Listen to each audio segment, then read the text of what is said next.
Mag-uumpisa ang istorya kung saan makikita natin ang isang labanan sa pagitan ng isang dragon at ng isang tao. Sa puntong ito, nakahanda ng magpakawala ng isang malakas na breath attack ang dragon.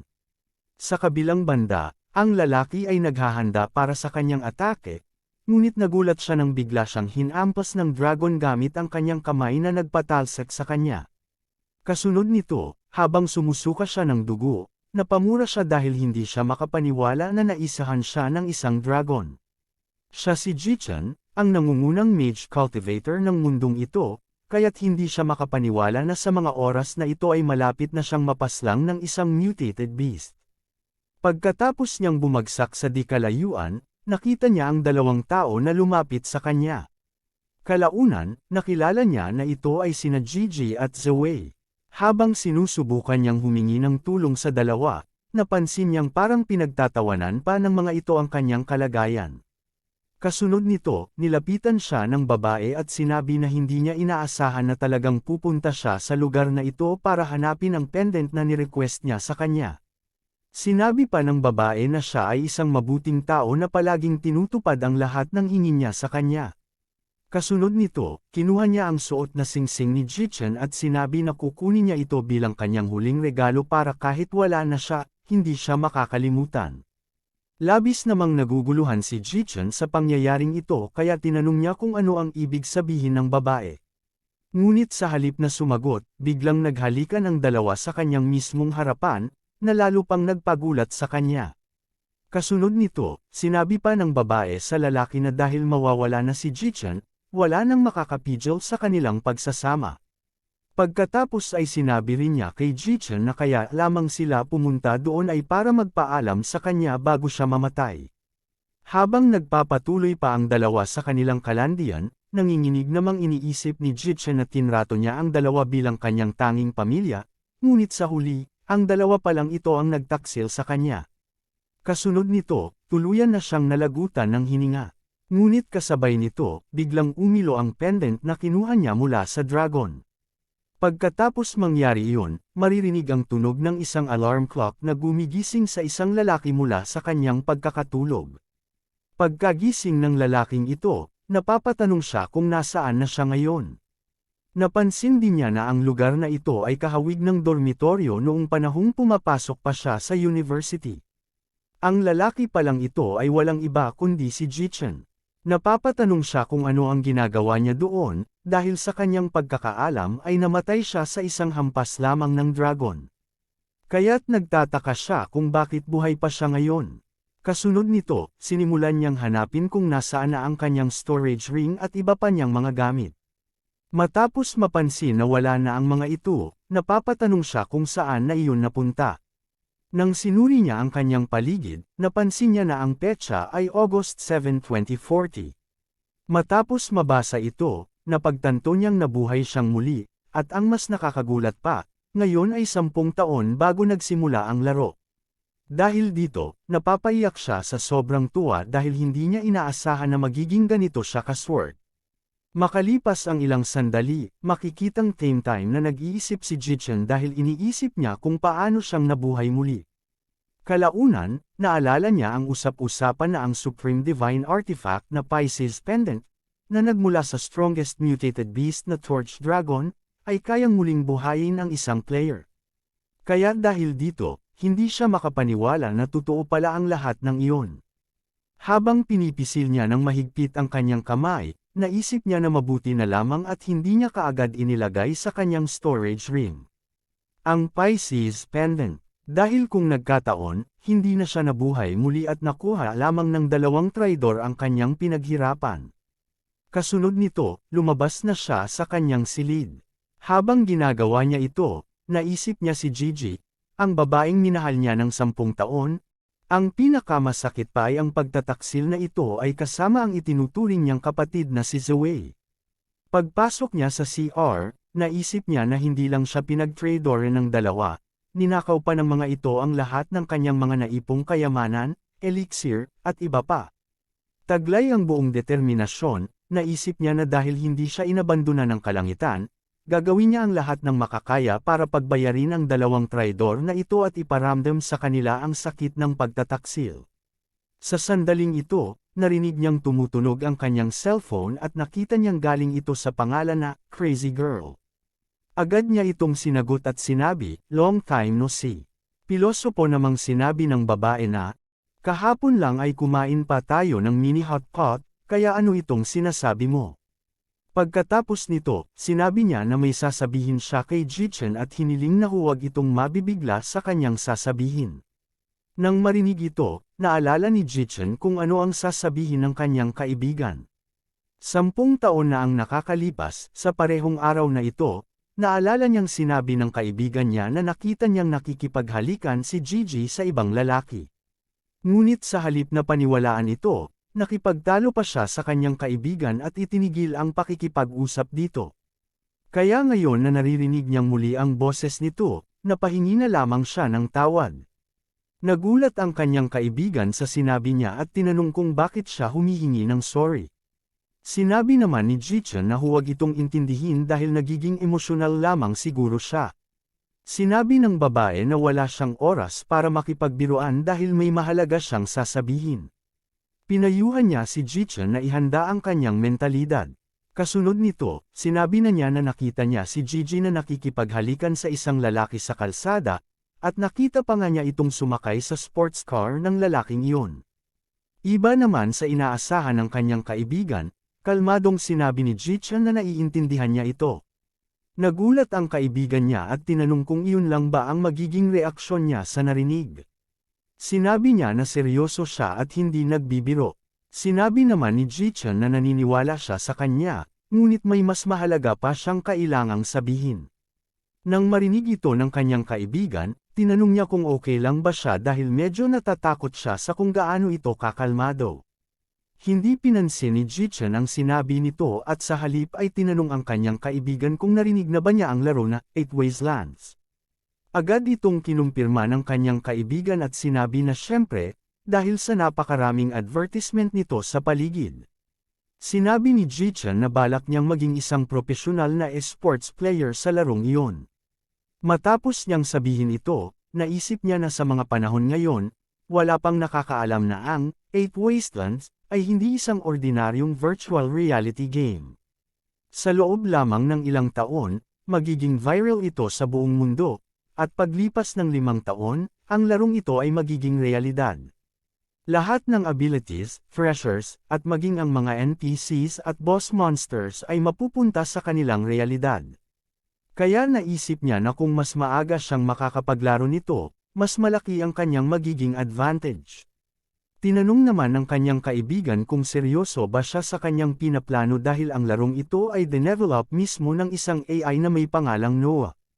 Sinabi rin niya na naaalala niyang magaling siya sa paglalaro ng mga online games, kaya kung makakagawa siya ng pangalan sa larong ito, magiging sigurado na ang kanyang kinabukasan. Sinabi naman ni Jichen na seryoso siya sa kanyang mga plano at balak na umalis sa dormitory sa loob ng 2 araw.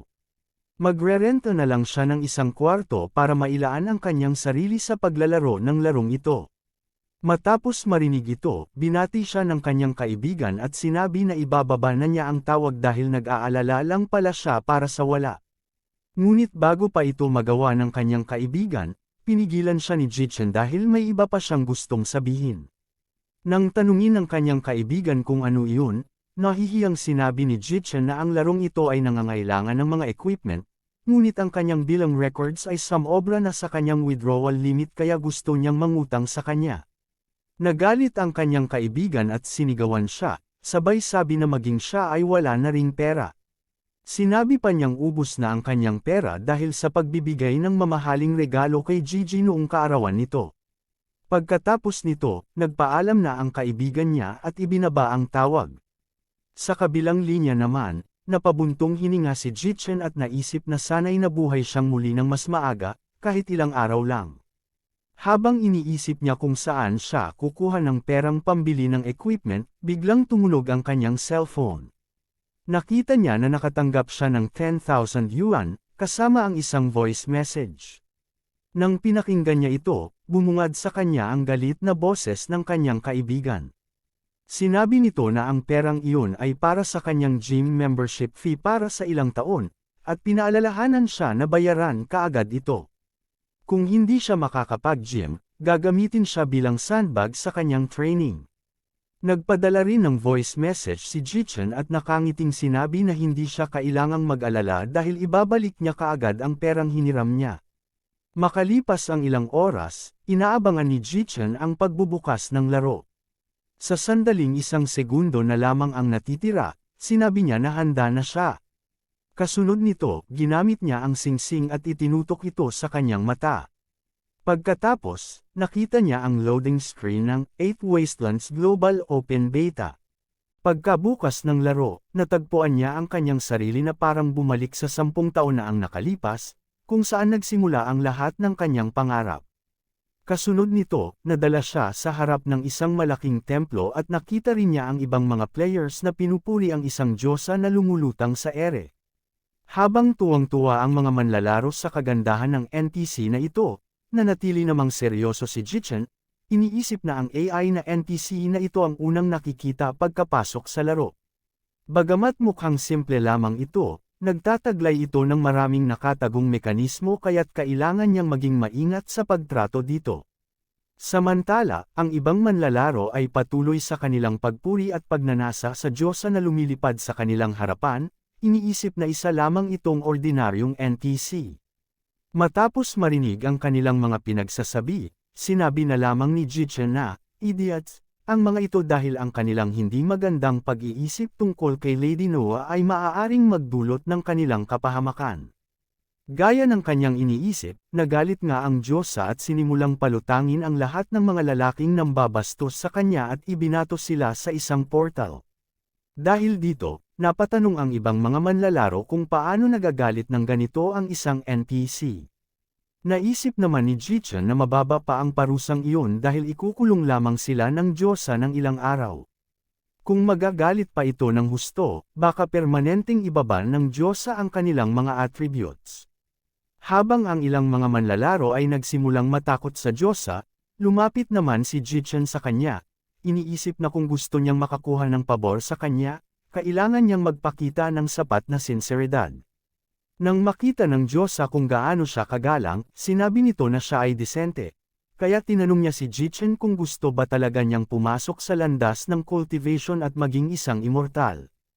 Agad namang sumang-ayon si Jichen at sinabi, "Ako si Jichen, at nais kong humiling kay Lady Noah na ibigay sa akin ang kanyang blessings."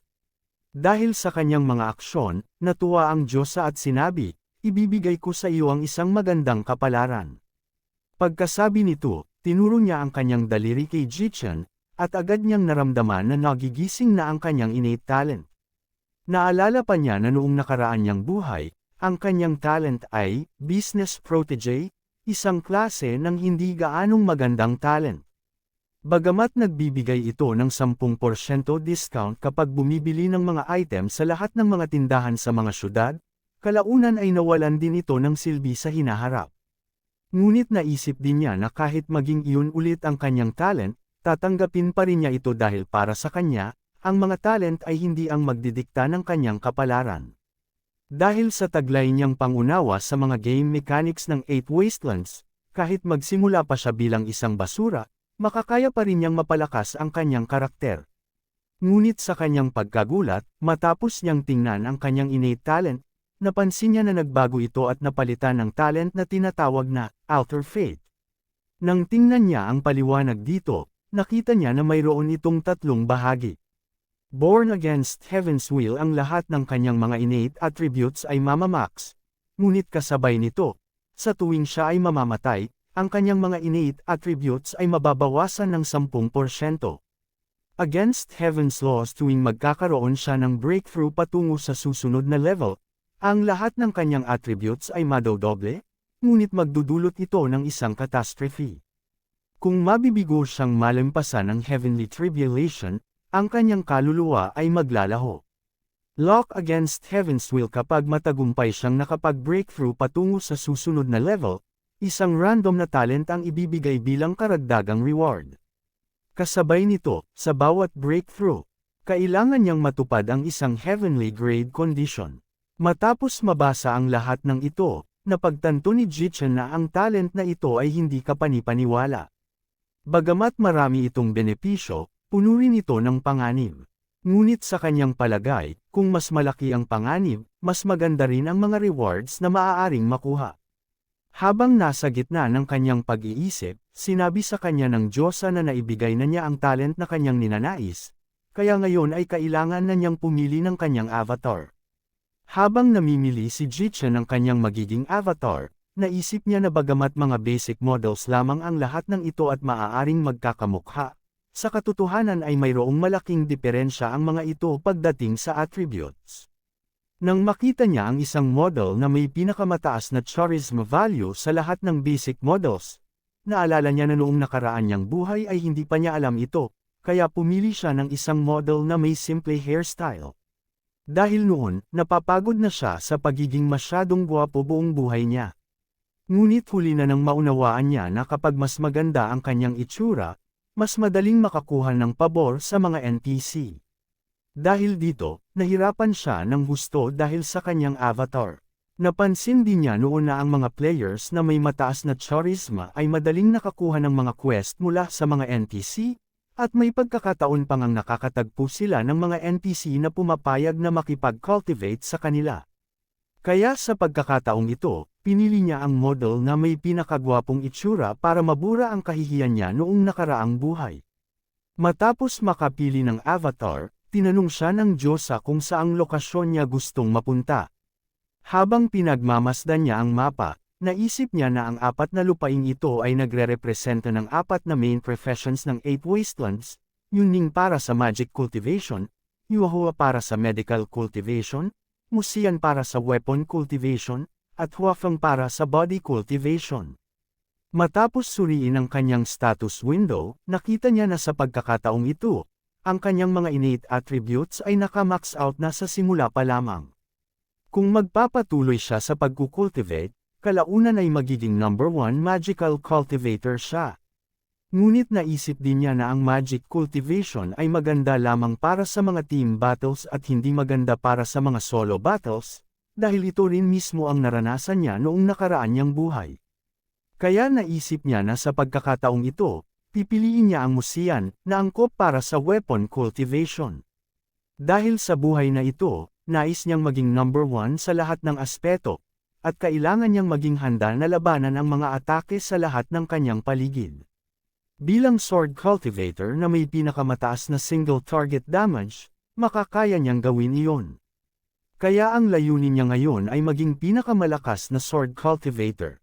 Makalipas ang ilang sandali, na-teleport na siya sa isang beginner's village, at dito nakita niya ang mga manlalaro na naghahanap ng kanilang makakasama. Ang ilan naman ay iniisip na ang larong ito ay masyadong realistic, para bang na-transport sila sa ibang mundo. Habang pinagmamasdan ng ating bida ang lahat ng ito, napangiti siya dahil matagal na rin simula nang makakita siya ng ganito karaming tao. Habang iniisip niya ito, biglang nagkagulo ang mga players dahil nakakita sila ng isang matandang lalaki at iniisip nila na isa itong NPC na maaaring magbigay ng hidden quest. Napangiti naman si Jichen matapos makita ang ginagawa nila at naisip na, idiots, ang mga ito, dahil naniniwala siya na hindi magpapakita ng ganun kadali ang isang NPC na may dalang hidden mission. Kaya sinamantala niya ang pagkakataong ito upang magtungo sa sword shop dahil alam niyang doon matatagpuan ang tunay na mga quest. Habang naglalakad siya sa lugar, may biglang tumawag sa kanya na isang babae at humiling na hintayin siya. Nang tumingin si Jichen sa direksyon ng pinanggagalingan ng boses, nakita niya ang isang babaeng NPC na nagpakilalang may-ari ng tailor shop sa village. Tinanong siya ng babae kung naghahanap din ba siya ng misyon, dahil maaari siyang magbigay nito kung gugustuhin niya. Nagulat ang ibang mga manlalaro matapos marinig ito, ngunit mas nagulat sila nang sinimulang akitin ng babaeng NPC ang ating bida, habang sinasabi na matagal na siyang single matapos mamatay ang kanyang asawa 5 taon na ang nakalilipas. Sinabi pa ng babae na kung mahihirapan siyang tuparin ang kanyang quest, pwede nilang gawin yun ng magkasama. Kaya tinanong niya si Jichen kung tatanggapin na ba niya ang misyon. Sa kabilang banda, habang pinagmamasdan ni Jichen ang naglalakihang hinaharap ng babae, naisip niya na ito pala ang kapangyarihan ng innate maxed out charisma, Hindi rin niya inaasahan na makakaya nitong mag-attract ng NPC sa ganitong paraan.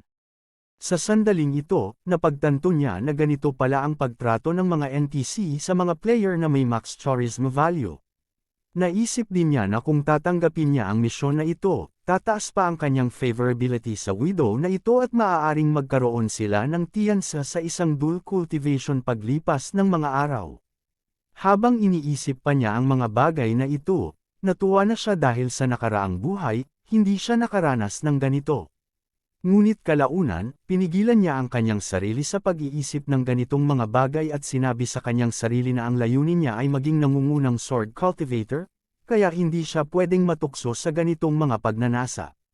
Sa pagsasaalalang ito, magalang niyang sinabi sa babae na may gagawin pa siya sa araw na ito, ngunit kung magkakaroon siya ng oras, tatanggapin niya ang misyon na kanyang ibibigay. Matapos marinig ng babae ang sagot niya, ngumiti lamang ito at sinabi na aasahan niya ang panahon na tatanggapin niya ang kanyang misyon. Sumang-ayon dito ang ating bida at pagkatapos ay naglakad na palayo. Habang ginagawa niya ito, sinabi niya sa kanyang sarili na hindi siya pwedeng mag-aksaya ng oras sa ganitong klase ng misyon dahil ang totoong oportunidad sa Beginner's Village na ito ay matatagpuan sa gusaling nasa harapan niya. Pagkarating sa pintuan ng gusali, sinabi ng isang player sa kanya na huwag na siyang pumasok dahil ang blacksmith na nandoon ay hindi nakakapagsalita, o marahil ay bingi pa nga. Nagpasalamat naman siya sa kanila para sa paalala at sinabi na magtitingin-tingin lamang siya sa loob. Nang makita ng mga player na napapalapit na si Jichen sa blacksmith, nag-usap sila at sinabi na hindi ito nakikinig sa kanilang payo. Ang isa naman ay nagsabing huwag na itong pagtuunan ng pansin at umalis na lang sa lugar na ito para makahanap ng misyon, dahil sigurado silang ang blacksmith ay isang NPC na hindi nagbibigay ng misyon. Samantala, habang abala ang blacksmith sa kanyang ginagawa, napatanong siya sa sarili kung bakit hindi nagbabago ang anyo ng espada na kanyang ginagawa. Sa sandaling ito, lumapit si Jichen at naisip na ang mga player na naunang pumunta dito ay walang alam sa mga bagay na may kinalaman sa blacksmith. Kaya sa sandaling ito, itinulungan niyang palakasin pa ang apoy ng furnace para mas mapadali ang trabaho ng blacksmith. Agad namang napansin ng blacksmith ang pagbabago at napagtanto na kaya siya nabibigo sa kanyang trabaho ay dahil masyadong mahina ang apoy. Sa pagkakaalam nito, binalik siya sa kanyang trabaho at makalipas lang ang ilang sandali ay nabuo na ang isang espada na kanyang ikinatuwa. Kasunod nito, nagpasalamat siya sa ating bida at sinabi na kung hindi dahil sa kanya, hindi siya matatapos sa kanyang trabaho. Bilang pasasalamat, pahihiraman niya si Jichen ng isa sa kanyang mga espada, ngunit kailangan din niyang ibalik iyon bago matapos ang araw. Naisip ni Jichen na ang ganitong klaseng reward ay hindi magpapasaya sa mga baguhang manlalaro, ngunit bilang isang matagal ng manlalaro ng larong ito, alam niya na hindi ito ang pinaka-reward ng misyong ito. Kaya matapos makapili ng espada, sinabi ng blacksmith na dahil nakapili na siya, bibigyan pa niya siya ng isa pang misyon, at iyon ay ang pagkolekta ng 10 mga pangil ng venomous green pit vipers. Kapag nagawa niya iyon, bibigyan siya ng isang oportunidad. Masayang tinanggap ni Jichen ang misyon at naisip na dito na magsisimula ang kanyang paglalakbay bilang isang sword cultivator. Pagkatapos niyang makalabas sa lugar ng blacksmith, namangha ang iba pang mga manlalaro at napapatanong kung paano nagawa ng ating bida na makakuha ng sandata. Nang marinig niya ang pag-uusap ng mga ito, sinabi niya sa kanila na sasabihin niya kung paano niya nakuha ang espada. Dito, sinabi niya na ang matipunong lalaki na nasa loob ay kaka-break up lamang sa kanyang girlfriend at kasalukuyang heartbroken, kaya kung kakantahan nila ito ng isang love song, matutuwa ito at bibigyan sila ng sandata. Hindi naman makapaniwala ang mga manlalarong nakarinig nito at sinabi na ganoon lang pala kasimple iyon. Kaya agad silang nagtungo doon at sinimulang kantahan ang blacksmith. Habang naglalakad palayo si Jichen, sinulyapan niya ang mga ito at naisip na utu-uto ang mga ito. Sa sandaling ito, ang blacksmith ay nagsimula ng manginig sa galit at sinabihan sila na magsialis na. Nagtataka naman ang ibang manlalaro kung ano ang ibig niyang sabihin, ngunit bago pa sila makapag-isip, galit na ibinasiwas ng blacksmith ang kanyang martilyo at pinalalayas na ang lahat ng manlalaro sa kanyang lugar. Galit namang sinabi ng mga nagtatakbuhang manlalaro na naisahan sila ng ating bida, kaya kapag nakita nila ito, haharapin nila siya. Samantala, kasalukuyang naglalakad si Jichen sa gitna ng isang kawayanan, at sa sandaling ito ay makikita din ang mga ahas sa dulo ng mga kawayang ito na nagsimulang umatake patungo sa kanya. Ngunit madali lamang naputol ni Jichen ang kanilang katawan gamit ang kanyang atake. Dahil sa pagkapaslang sa mga halimaw na ito, nagsimulang tumaas ang kanyang cultivation. Napangiti si Jichen matapos makita ito at iniisip na mabilis na tumataas ang kanyang cultivation, kaya hindi na rin masama ito bilang simula. Napansin din niya ang ilang mga items na nalaglag mula sa mga napaslang niyang halimaw, kaya naisip niya na sa larong ito, masyadong mababa ang drop rate ng mga equipment. Ngunit ngayon, sa pagpatay lamang ng ilang normal na halimaw, nakatanggap agad siya ng ilang piraso ng equipment. Naitanong tuloy niya sa sarili kung may kinalaman ito sa kanyang max innate luck. Kalaunan, pinagsawalang bahala na lang niya ito at nagpatuloy sa pagpaslang ng mga halimaw upang subukan kung gaano pa karaming equipment ang makukuha niya. Makalipas ang ilang oras ng pangangaso, nagsimulang tumakas mula sa kanilang tirahan ang mga ahas dahil sa ginagawa ni Jichen. Kasunod nito, makikitang naglalakad na palayo sa lugar ang ating bida na may dala-dalang malaking bag na puno ng kanyang mga equipment. Sa sandaling iyon, naisip niya na hindi niya inaasahan na ganito karaming mga items ang makukuha sa paghahunting lamang ng mga normal na halimaw. Dahil dito, nagpasya siyang bumalik na upang ibigay sa blacksmith ang kanyang quest items. Pagkarating doon, sinabi niya sa blacksmith na nagawa na niya ang kanyang misyon at nandito na rin ang hinihingi niyang 10 venomous na pangil. Habang sinusuri ang mga pangil, sinabi ng blacksmith na hindi na rin masama ang mga ito. Matapos siyang magpasalamat kay Jichen, sinabi niya na ang oportunidad na ibibigay niya ay nasa envelope na ito. Matapos tanggapin ni Jichen ang sulat, naisip niya na ito nga ang kinakailangan niyang item para makapasok sa sword sect. Ngunit bago umalis, tinanong niya ang blacksmith kung bukod sa kanya, may iba pa bang nakatanggap ng invitation mission na kagaya niya. Sinabi ng blacksmith na siya pa lamang ang unang binigyan niya. Dahil dito, natuwa si Jichen dahil siya ang kauna-unahang nakatanggap ng invitation letter. Habang ang ibang mga manlalaro ay abala sa paggawa at paghahanap ng mga misyon na walang kwenta, siya ay gagawin na ang tunay na mga misyon sa larong ito.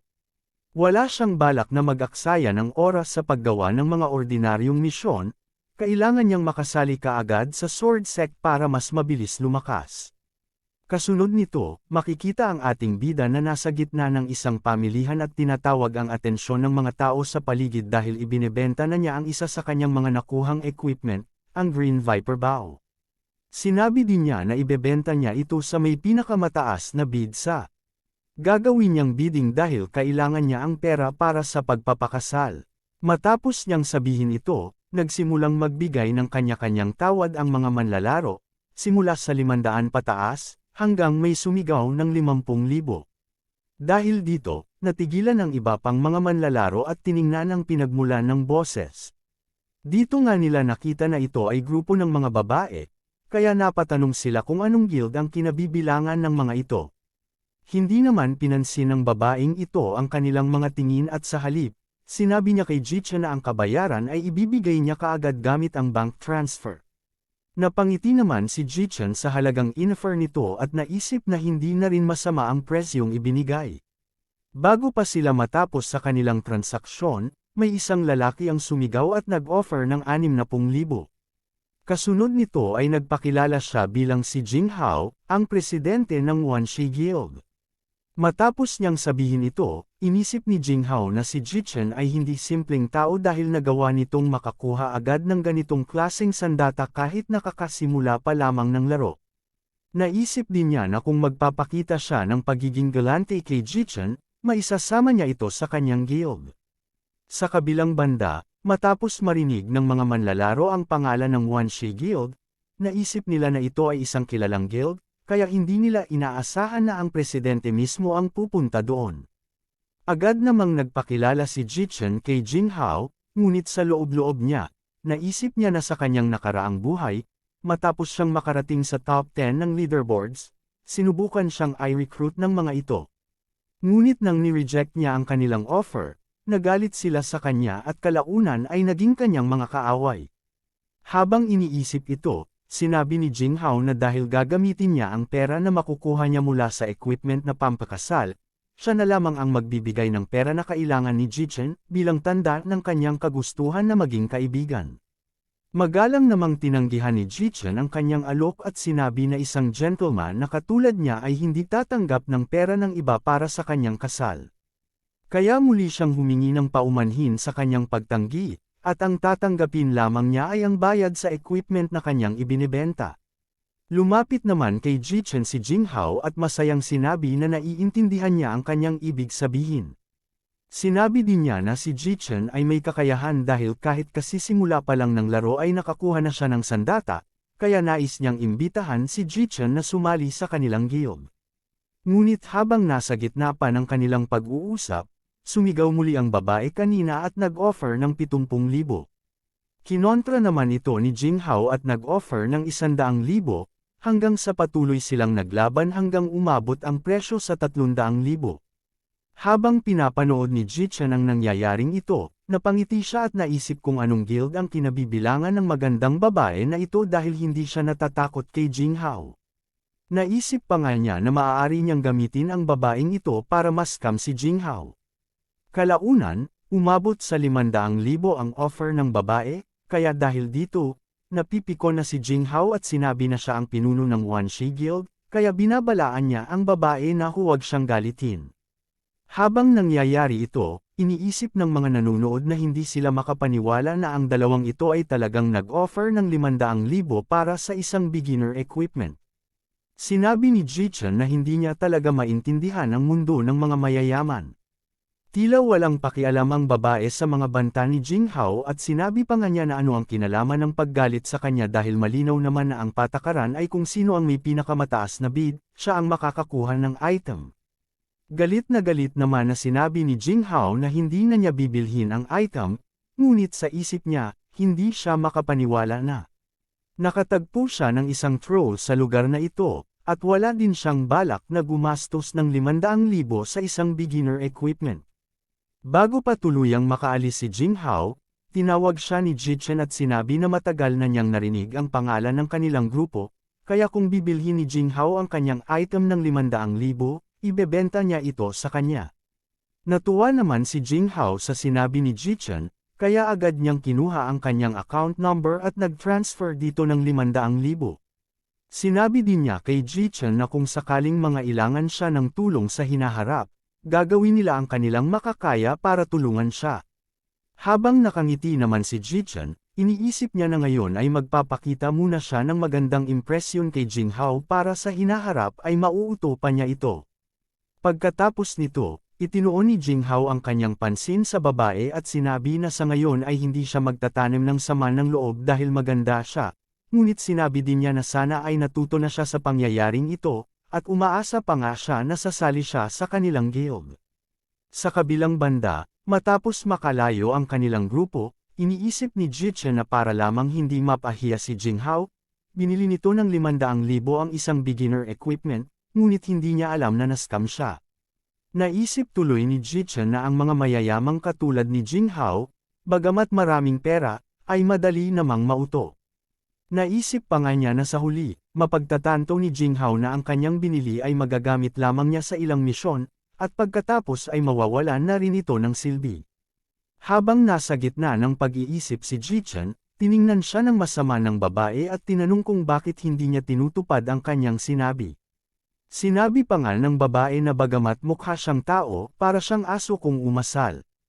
Hindi naman nakapagsalita si Jichen sa mga sinabi ng babae, at sa huli, umalis na lamang ang grupo ng mga babae na tinitingnan siya ng masama. Kaya dahil dito, napaisip si Jichen na dapat ay makahanap siya ng paraan para makabawi sa kanila. Samantala, sa isang kagubatan na tinatawag na Wild Boar Forest, makikita na mabilis na naglalakbay ang grupo ng mga babae kanina.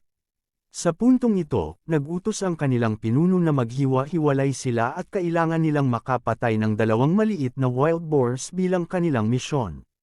Matapos marinig ang utos, agad ngang naghiwa-hiwalay ang mga ito, ngunit matapos nilang gawin iyon, bigla namang lumitaw si Jichen sa likuran ng pinuno at sinabi na gaya ng kanyang inaasahan, nandito nga sila.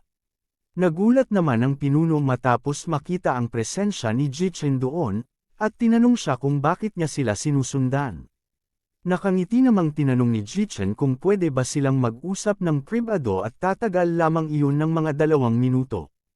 Matapos marinig ito, agad na lumipat sila ng lokasyon, at dito tinanong ng babae kung ano ang kailangan niya sa kanya.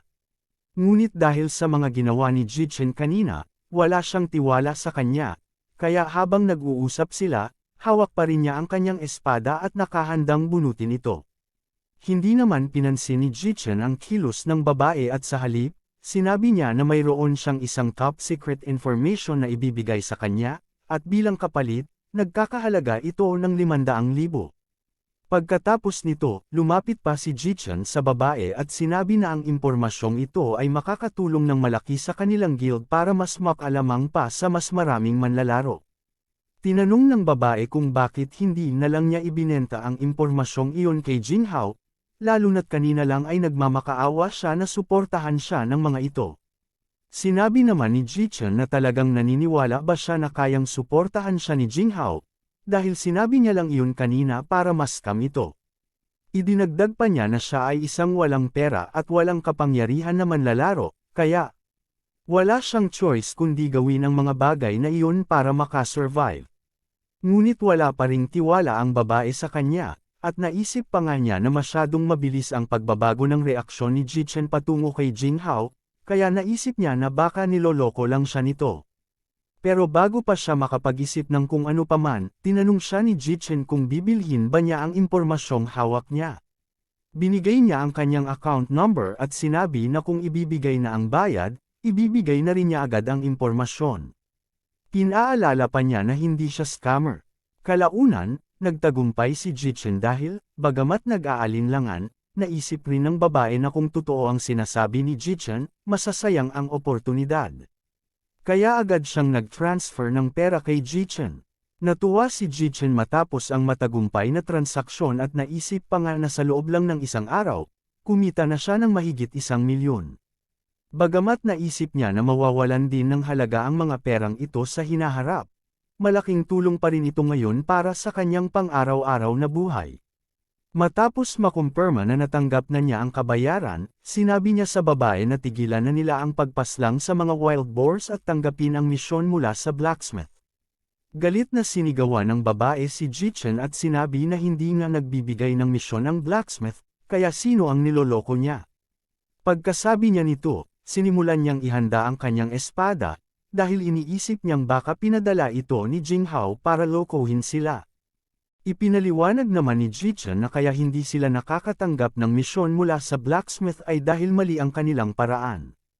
Sinabi pa niya na kung tutulungan nila ang blacksmith sa kanyang mga ginagawa sa loob ng 5 minuto, bibigyan sila ng misyon ng blacksmith.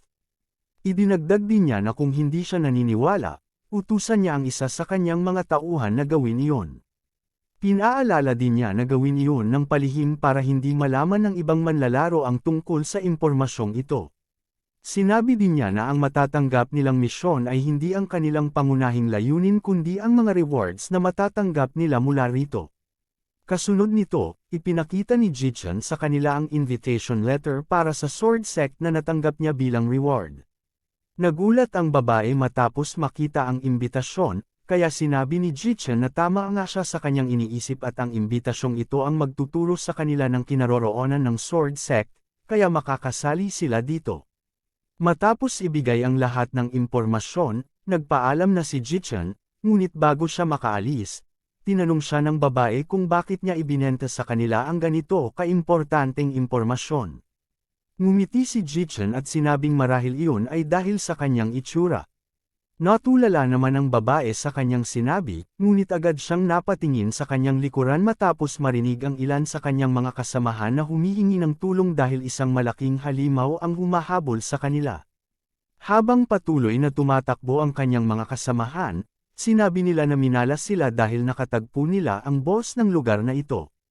Dahil dito, agad na inutusan ng kanilang pinuno ang mga babae na umatras dahil hindi sapat ang kanilang bilang para talunin ito. Habang natataranta pa ang mga ito sa mga nangyayari, pumunta sa kanilang harapan si Jichen at sinabi na maswerte sila dahil nagawa nilang mahanap ang pinakamalaking boss ng Beginner's Village. Sinabi rin niya na dahil wala naman silang balak na huntingin ito, siya na ang gagawa noon para sa kanila. Hindi naman makapaniwala ang mga babae na talagang lalabanan ni Jichen ang Wild Boar King na mag-isa lamang. Ngunit bago siya magsimula, humiram siya ng espada sa babaeng pinuno dahil naibenta niya ang kanyang pana kanina. Agad naman siyang pinahiram ng babae, ngunit sinabihan din siya na wala silang kinalaman kung mamatay siya sa kanyang gagawin. Hindi naman pinansin ni Jichen ang sinabi ng babae, at sa halip ay nagsimula na siyang hugatin ang espada, naghahandang makipaglaban. Samantala, ang mga babae ay tinutokso ang kanilang pinuno at sinasabi pa nga na ginagawa ni Jichen ang mga bagay na ito dahil nagpapakitang gilas siya sa kanilang leader. Naiinis naman ang kanilang leader at sinabing tumigil na sila, ngunit nagpatuloy lang sa pagtutokso ang kanyang mga tauhan, at sinabing namumula siya. Sa kabilang banda, si Jichen, na patuloy pa rin sa kanyang pakikipaglaban, ay nagsagawa ng pag-atake patungo sa malaking baboy. Ngunit nang tumama ang kanyang espada sa ulo nito, tila hindi naapektuhan ang malaking baboy, at sa halip ay napatalsik pa nga siya. Matapos mangyari iyon, naisip niya na kahit tinamaan niya ang weak point nito, wala pa ring bawas sa HP ng halimaw na ito, kaya naisip niya na wala ng silbi kung labanan niya ito ng sabayan. Kaya matapos makapag-landing sa likuran ng halimaw, sinabi niya na gagamitin niya ang kanyang utak para labanan ito. Pagkatapos niyang sabihin iyon, nagsimula siyang tumakbo. Nang makita ito ng mga babae, inakala nila na sumuko na si Jichen sa paghahunting ng boss monster. Naisip pa nga ng isa na kahit ginagawa niya ito, hindi pa rin siya makakatakas dito, at sa huli ay mapapaslang din siya. Ang pinuno naman ay naisip na kahit mangyari nga iyon, hindi na rin naman iyon gaanong mahalaga dahil baguhan pa lang naman siya at walang masyadong side effect kung mangyayari iyon. Magiging leksyon na lamang iyon sa kanya na bawasan ang kanyang pagpapakitang gilas sa hinaharap. Samantala, si Jichen, na patuloy pa ring hinahabol ng higanteng baboy, ay biglang tumalon, at nang gawin niya iyon, hindi naging handa ang baboy. Sumalpok ito sa malaking bato sa harapan niya. Dahil dito, nabawasan ng 50 points ang HP ng baboy, at unti-unti pa itong nabawasan matapos malaglagan ng malalaking bato. Nagulat naman ang mga babae matapos masaksihan ang nangyari, at napaisip na pwede pala ang ganitong klase ng taktika sa pakikipaglaban sa mga halimaw. Habang nahihilo pa ang baboy sa nangyari sa kanya, biglang lumitaw si Jichen sa likod ng isang puno na may nakakatakot na tingin. Kasunod nito, nagpakawala siya ng sunod-sunod na atake patungo sa baboy, ngunit hindi papayag ang baboy na mamatay ng ganoon-ganoon lang. Kaya sa galit nito, muli itong sumugod sa nagugulat na si Jichen, ngunit nagawa niyang muling maiwasan ang kanyang atake sa pamamagitan ng pagtalon. Habang nagpapaikot-ikot ang baboy, patuloy siyang inaatake ni Jichen. Matapos itong matamba sa sobrang pagod, isinagawa na ni Jichen ang kanyang final attack at sinaksak ito sa gitna ng ulo, na naging sanhi ng pagkamatay nito. Matapos mangyari ito, tumaas ang experience points ni Jichen, at dahil dito, pumasok na siya sa key refining stage. Habang nag-uumapo pa ang kanyang lakas, binanggit ng system na ang kanyang fate-altering talent ay nag-activate at ang lahat ng kanyang attributes ay nadouble. Matapos mabasa ito, naisip ni Jichen na ang pagpasok niya sa key refining stage ay nangangahulugang naging opisyal na siyang cultivator. Habang iniisip niya na hindi niya inaasahan na ganito kabilis tataas ang kanyang cultivation, lumabas ang mga notification na nagsasabing ang kanyang fate-altering talent ay nag-activate at isang random talent ang ibibigay. Ito ay ang Seed of Vitality, na nagpapataas ng kanyang vitality ng 10% at pwede pa niyang i-upgrade ng 3 beses. Habang iniisip niya ang ganda ng epekto ng bagong ability na nakuha niya, naisip ni Jichen na tamang-tama ito dahil sa unang yugto ng laro, de-double agad ang kanyang HP kumpara sa kanyang mga kalaban. Pagkatapos nito, lumabas ang pagbati mula sa system sa kanyang matagumpay na first kill ng boss sa Beginner's Village. Dahil ibo-broadcast ito sa buong mundo, tinanong siya ng system kung gusto ba niyang ipaalam ang kanyang pangalan sa lahat ng manlalaro. Pagkatapos mag-isip, naisip ni Ji-Chen na walang dahilan para itago ang kanyang pangalan, kaya pagkatapos nito, agad nakita ng lahat ng manlalaro ng laro ang anunsyo na siya ang kauna-unahang nakapatay ng boss sa Beginner's Village. Namangha ang ibang manlalaro matapos makita ito at naisip na kakasimula pa lang ng laro, pero may nakapatay na agad ng boss monster. Ang iba naman ay iniisip na baka miyembro si Ji-Chen ng Major Guild at gumamit ng Human Wave Attack Tactic para unti-unting mapatay ang boss, at sa huli, siya ang nagbigay ng final blow para makuha ang kill. Sa kabilang banda, namangha rin ang pinuno ng mga babae sa kanyang nasaksihan at napagtanto na ang pangalan ng lalaki ay si Ji-Chen. Si Ji-Chen naman, abala sa pagsusuri ng lahat ng mga drop items mula sa boss monster. Nang makita niya na marami ulit na laglag na mga equipment, naunawaan niya na talagang ito ay dahil sa kanyang max lock value. Habang iniipon niya ang kanyang mga items, napansin niya na nagsimulang dumilim ang paligid, sinundan ng mga kidlat. Kasunod nito, lumabas ang isang notification na nagsasabi na sa loob ng 30 minutes, ang Heavenly Tribulation ay babagsak na sa kanya, kaya pinayuhan siya ng system na mag-ingat. Nang maunawaan na ito ay ang side effect ng Alter Faith, bigla siyang kinabahan dahil kapag nabigo siyang malampasan ito, tuluyang maglalaho ang kanyang kaluluwa. Dahil dito, nagmamadali siyang umalis upang pumunta sa Sword Sect at maghanap ng eksperto doon para iligtas siya mula sa papalapit na panganib. Pero bago siya makaalis, hinarang siya ng babaeng leader at tinanong kung pwede ba silang maging magkaibigan. Sinabi rin nito na kung sakaling kailangan niyang magbenta ng mga equipment sa hinaharap, magbibigay sila ng offer na hindi niya pagsisisihan. Nagmamadali namang nagpadala si Ji-Chen ng friend request sa kanya, at habang tinatanggap ng babae ang kanyang request, agad na siyang nagpaalam at tumakbo palayo. Natulala na lang ang babae matapos makita ang ginawa ni Ji-Chen at naisip na napaka-weirdo ng lalaking ito. Kanina lamang, walang takot nitong nilabanan ang higanteng baboy, pero ngayon, parang mas natatakot pa siya sa kanya kaysa sa nakalaban niya kanina. Pagkalipas ng ilang minuto, nakarating na si Ji-Chen sa Sword Sect. Habang patuloy na tumatakbo, iniisip niya na sana ay may eksperto dito na tatanggapin siya bilang disciple at tutulungan din siyang mapawalang bisa ang Lightning Tribulation na ito. Kaya sa isip-isip niya, nagsimula siyang sumigaw sa lugar, sinasabing naghahanap siya ng master. Nang madaanan niya ang grupo ng mga disipulo, nagtataka sila kung bakit siya tumatakbo. Pero napansin nila ang biglang pagdilim ng kalangitan na puno ng mga kidlat. Kasunod nito, dumating ang isang magandang babae na nakalutang sa ere, ang sect leader. Agad nilang binati siya. Sinabi ng sect leader na ang pangyayaring ito ay senyales ng isang heavenly tribulation, kaya tinanong niya kung mayroon ba sa kanilang direct disciples ang sasailalim sa isang breakthrough. Ngunit wala rin ideya ang mga elders kung sino ang taong iyon. Habang naguguluhan sila, narinig nila ang tinig ni Ji-Chen na nagpakilala bilang isang bagong tanggap na disciple. Habang tumatakbo pa rin at itinaas ang kanyang invitation letter, nakiusap siya na iligtas siya mula sa heavenly tribulation. Habang papalapit ang tribulation sa kanya, patuloy lang siyang tinitingnan ng sect leader. Dahil dito, lumuhad na siya habang itinaas ang invitation letter at nakiusap na tulungan siya. Habang ginagawa niya ito, naisip niya na sa kasalukuyang lakas niya, hindi niya kakayaning malampasan ang heavenly tribulation sa kanyang sariling lakas lamang, kaya wala siyang magawa kundi ang makiusap na tulungan siya ng mga master doon. Sa kabutihang palad, kumilos ang sect leader, iniunat ang kanyang kamay, at nagpakawala ng isang klase ng enerhiya na bumalot kay Ji-Chen at pinrotektahan siya mula sa mga kidlat ng heavenly tribulation.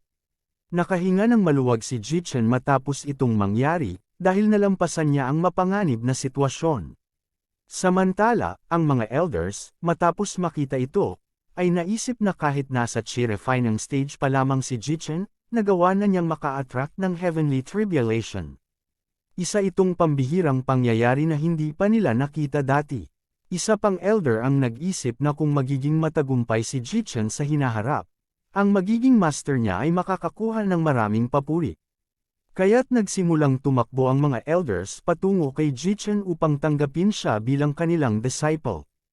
Ang isang babaeng elder ay nag-offer na kung tatanggapin siya ni Jichen bilang master, makakatanggap siya ng maraming resources para mag-cultivate. Ngunit isang matandang elder ang tumutol at sinabi na hindi tama na isang babaeng elder ang tumanggap ng isang lalaking disciple. Pinayuhan niya si Jichen na maging kanyang disciple na lamang. Dahil sa sinabi niyang ito, nagsimulang mag-away ang dalawang elder. Si Jichen naman, habang pinagmamasdan ng mga ito, ay naisip na tama ang kanyang desisyon na pumunta dito para tulungan siya sa kanyang heavenly tribulation. Hindi lang niya ito, nalampasan, naka-attract din siya ng maraming elders na gustong tanggapin siya bilang disciple. Pero habang nag-aaway pa ang mga ito kung sino ang magiging master niya, biglang pinatigil sila ng sect leader at sinabi na siya ang tatanggap kay Jichen bilang kanyang disciple. Wala nang nagawa ang iba pang elders matapos marinig ang sinabi ng sect leader. Napaisip na lang sila na inakala nila dati na walang balak ang kanilang sect leader na tumanggap ng disciple, pero ngayon ay gumawa ito ng exception at tinanggap si Jichen bilang kanyang kauna-unahang disciple. Kasunod nito, tinanong ng sect leader si Jichen kung pumapayag ba siyang maging direct disciple niya at sumunod sa kanya patungo sa inner hall para mag-cultivate. Natulala si Jichen sa kagandahan ng sect leader, pero habang iniisip niya ito, nakita niya ang isang notification na nagsasabing natagpuan niya ang pinakamagandang opportunity sa sword sect dahil ang sect leader ay gusto siyang tanggapin bilang direct disciple. Matapos mabasa ito, naisip ni Jichen na naka-jackpot siya, kaya walang duda na tinanggap niya ito. Magalang na sinabi ni Jichen sa sect leader na pumapayag siyang maging direct disciple at tinawag na rin niya itong master. Sinabi ng sect leader na siya bilang si Leng Feiyan ay tinatanggap si Jichen bilang disciple at inutusan siyang sumunod sa kanya. Makalipas ang ilang sandali, nakarating sila sa sect's inner hall. Pinaliwanag ng kanyang master na ang Sword Palace ay ang core area ng kanilang sword sect at tahimik ang lugar na ito, malayo sa anumang kaguluhan, kaya dito siya magko-cultivate sa hinaharap. Sinabi rin niya na maya-maya lamang ay darating ang isang disciple upang ibigay kay Jichen ang newcomer's package at sasamahan siya patungo sa kanyang tirahan. Kinumpirma ito ni Jichen, kaya bago umalis ang kanyang master, sinabi niyang pumunta siya sa kanya sa madaling araw sa main hall kinabukasan. Habang pinagmamasdan ni Jichen ang papalayong sect leader, naisip niya na malamig ito makitungo, kaya naisip niya kung tama ba na mag-lay low muna siya at mag-pray ng patago.